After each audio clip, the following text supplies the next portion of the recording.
le voy a vender su perro, ya no puede con su vida. Le voy a vender su perro, ya no puede con su vida. Yo ya le dije a Rosel que le daré una perrita. Yo ya le dije a Rosel que le daré una perrita, porque dice que la debe y así salga de su vida. Porque dice que la debe y así salga de su vida. Y con cariño para toda la raza allá en Coyantes, Oaxaca.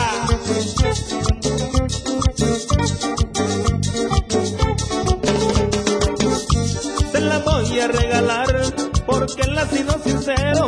Se la voy a regalar porque él ha sido sincero.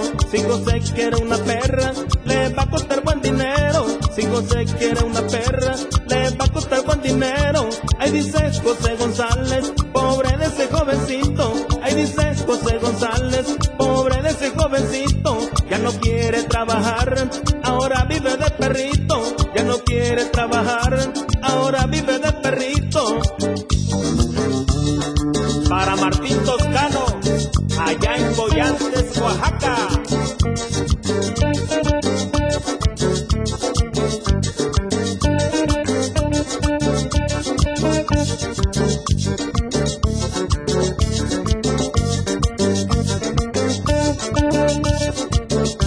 Ahí dice José González, pobre de ese jovencito. Ahí dice José González, pobre de ese jovencito. Ya no quiere trabajar, ahora vive de perrito. Ya no quiere trabajar, ahora vive de perrito. Si yo vivo de perrito, ¿por qué te enojas, José? Si yo vivo de perrito, ¿por qué te enojas, José? Si ahora yo lo estoy vendiendo, con trabajo yo lo crié. Si ahora yo lo estoy vendiendo, con trabajo yo lo crié.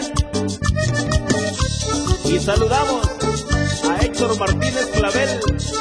Gózala, gózala.